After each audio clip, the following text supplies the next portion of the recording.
Welcome back to our channel, The Untold X. My name is Malcolm. But that wasn't always the name the world knew me by. I was born Malcolm Little on May 19, 1925 in Omaha, Nebraska. My father, Earl Little, was a proud, strong Garveyite preacher, always preaching the message of Marcus Garvey's self-reliance, black pride, African unity. My mother, Louise, was a Grenadian woman, sharp, dignified, and fearless in her own right. But white folks didn't like my father much. The Klan came for us more than once. We had to move around constantly, Omaha to Milwaukee to Lansing, Michigan. My father was murdered when I was just 6 years old. They called it a streetcar accident, but my family knew. The Black Legion, a white supremacist mob, made sure my father was silenced. After that, the state tore my family apart, said my mother was crazy, locked her away in a mental institution. They split up my siblings and put us in foster homes. I ended up in a juvenile home, bouncing from place to place, already learning what America had planned for a young black boy with no power. But I was smart, one of the top in my class. I told my white teacher I wanted to be a lawyer. He laughed, said, "Malcolm, be realistic. Why don't you be a carpenter?" That was the moment I realized, no matter how smart I was, no matter how well I spoke, I was always going to be A in their eyes. So I dropped out. Detroit Red, that's who I became next. I moved to Boston to stay with my half-sister Ella. That city opened my eyes. It was fast, flashy, and full of hustle. I soaked it in, changed my hair, my walk, my whole attitude.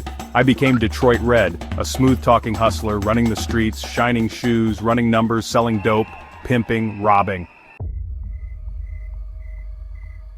Harlem was next. More wild, more seductive. I danced in ballrooms, laughed with street legends, lived in a blur of hustles and heat, but every fast life runs out of road. When I was 20 I got caught. Armed robbery. Caught with white women. They threw the book at me, 10 years. Prison saved me, strange, right? But it's the truth. Prison is where I was reborn. It started with books. I devoured them, philosophy, history, religion. I copied the dictionary word for word, just to teach myself to read and speak with power. But the turning point was the Nation of Islam. My brother Reginald introduced me, said, "The white man is the devil, the black man is the original man." At first I couldn't believe it, but the more I studied, the more it all made sense. I wrote to Elijah Muhammad from prison. He became my mentor, a man who stood fearless against white supremacy. When I got out after 6 years, I gave up my last name. Little was a slave name. I became Malcolm X. The X stood for what had been taken from us, our true African identity. I became the nation's most fiery minister. I rose quickly. I was disciplined, passionate, and unapologetically black. I helped grow the Nation of Islam from a small sect to a national force. I opened temples across America, Boston, Philly, Detroit, Harlem. I debated with reporters, challenged civil rights leaders, and struck fear into the hearts of white America. I wasn't preaching peace, I was preaching truth. I said, if someone puts their hands on you, send them to the cemetery. I said, we didn't land on Plymouth Rock landed on us. I didn't ask for civil rights, I demanded human rights. But with fame came tension. Inside the nation, jealousy brewed. I was becoming too big, too vocal. And when I spoke out after JFK's assassination, calling it chickens coming home to roost, the nation silenced me, suspended me. I started to see cracks in the foundation. I learned Elijah Muhammad wasn't living the moral life he preached. I felt betrayed, and I started to question everything. I went to Mecca, and everything changed. In 1964 I made the pilgrimage to Mecca. What I saw there broke me wide open.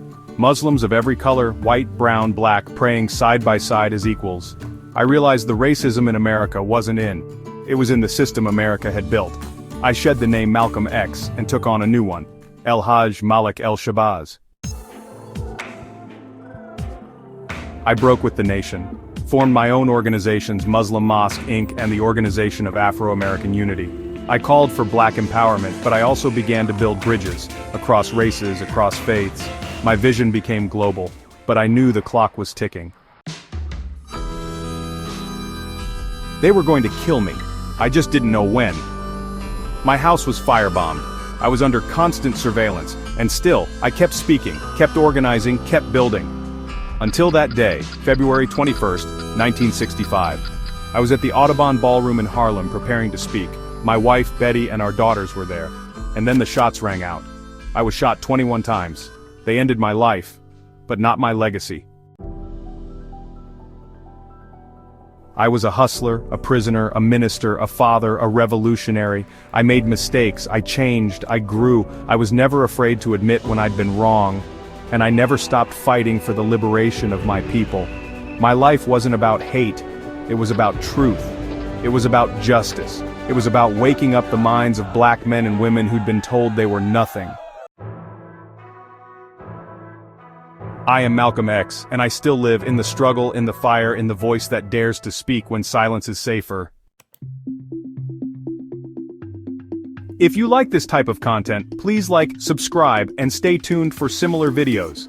And remember, education is the passport to the future, for tomorrow belongs to those who prepare for it today.